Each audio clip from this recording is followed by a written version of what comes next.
State అంతా bell మోగినా అక్కడ మాత్రం సైకిల్ కి పంక్చర్ పడింది. గన్ షాట్ గా గెలుస్తామనుకున్న చోట గురి తప్పింది. వేరే నియోజకవర్గాల నేతలను ఇన్ఛార్జీలుగా పెట్టడమే అక్కడ టీడీపీ కొంపముంచింది. కూటమి అధికారంలోకి రావడంతో ఇన్ఛార్జ్ పోస్ట్ పై లోకల్ లీడర్ల కన్నుబడింది. స్థానిక నాయకుడికే పగ్గాలివ్వాలన్న డిమాండ్ పెరుగుతోంది. అధిష్టానం కూడా అదే ఆలోచనలో ఉందా? పార్టీ ఓటమికి కారణం అనుకుంటున్న పాత నేతల్ని పక్కన పెడుతుందా? ఆ నాయకుడు వస్తానంటే రాజంపేట నియోజకవర్గ బాధ్యతలు ఆయనకేనా? ఆయన వస్తారా? ఈయనకిస్తారా? ఈసారి పక్కా లోకల్. అన్నమయ్య జిల్లా రాజంపేట టీడీపీలో లోకల్ నాన్ లోకల్ రగడ హై పిచ్ కి చేరింది. వైఎస్ జగన్ సొంత జిల్లాలో సత్తా చాటిన టీడీపీ గెలుస్తామనుకున్న రాజంపేటలో ఓటమిపై ఇప్పటికే పోస్ట్ మార్టం చేసింది. కొత్త ఇన్ఛార్జ్ నియామకంపై సీరియస్ గా దృష్టి పెట్టింది.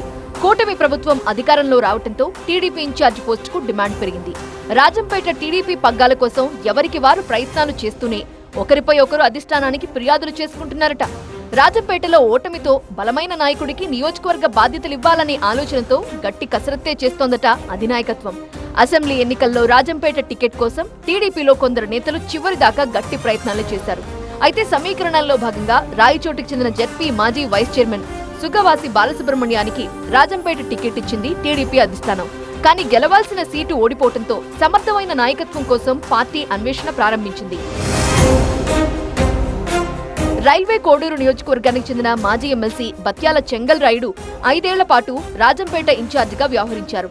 ఎన్నికల సమయంలో రాయచోటికి చెందిన చామర్తి జగన్మోహన్ రాజు టికెట్ రేసులో ఉన్నానంటూ చక్రం తిప్పారు. వీరితో పాటు మరికొందరు నేతలు టికెట్ ఆశించినా రాయచోటి మాజీ ఎమ్మెల్యే సుగవాసి పాలకొండ రాయుడు తనయుడు బాలసుబ్రహ్మణ్యానికి అనూహ్యంగా టికెట్ ప్రకటించారు అధినేత. టికెట్ దక్కని నేతలు అసంతృప్తితో లోపాయికారిగా ప్రత్యర్థి పార్టీకి సహకరించారన్న విమర్శలు వెల్లువెత్తాయి. గెలవాల్సిన సీటు అందుకే చేజారిందన్న అభిప్రాయంతో ఉందట పార్టీ అధిష్టానం.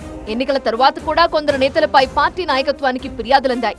దీంతో రాజంపేటలో సమర్థమైన నాయకత్వం అవసరమన్న అభిప్రాయంతో ఉన్నారట టీడీపీ అధినేత. అందులోనూ నాన్ లోకల్స్ కాకుండా లోకల్ నాయకుడైతేనే బాగుంటుందని భావిస్తున్నారట. రాజంపేట వాసి మేడా విజయశేఖర్ రెడ్డి ఇన్ఛార్జ్ రేస్ లో ఉన్నారు. పార్టీ బాధ్యతలు అప్పగించాలని అగ్రనాయకత్వాన్ని ఒప్పించే ప్రయత్నాల్లో ఉన్నారాయన.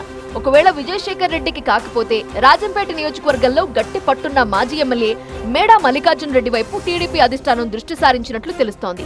2014లో టీడీపీ ఎమ్మెల్యేగా గెలిచి 2019లో వైసీపీలో నుండి రెండోసారి ఎమ్మెల్యేగా గెలిచారు మేడా మల్లికార్జున్ రెడ్డి. కానీ ఈసారి వైసీపీ టికెట్ దక్కకపోవడంతో పోటీకి దూరంగా ఉండిపోయారు. ప్రస్తుతం వైసీపీలోనే ఉన్నా అంత యాక్టివ్గా లేరు మేడా మల్లికార్జున్ రెడ్డి. ఆయన విషయంలో టీడీపీ అధినేత పూర్తి సుముఖంగా ఉన్నట్లు పార్టీ శ్రేణుల్లో చర్చ జరుగుతోంది. అయితే మల్లికార్జున్ రెడ్డి ముందుకొస్తారా లేదా అన్నదే ఇంకా తెలియడం లేదు. ఒకవేళ మల్లికార్జున్ రెడ్డి టీడీపీలోకి వచ్చి బాధ్యతలు స్వీకరించేందుకు సుముఖంగా లేకుంటే ఆయన సోదరుడి వరుసయ్యే మేడా విజయశేఖర్ రెడ్డికి ఇన్ఛార్జ్ బాధ్యతలు అప్పగించే అవకాశం ఉంది. అదే కాని పక్షంలో లోకల్ గానే మరో కొత్త నాయకుడికి పగ్గాలివ్వాలనే వ్యూహంతో ఉంది అధిష్టానం.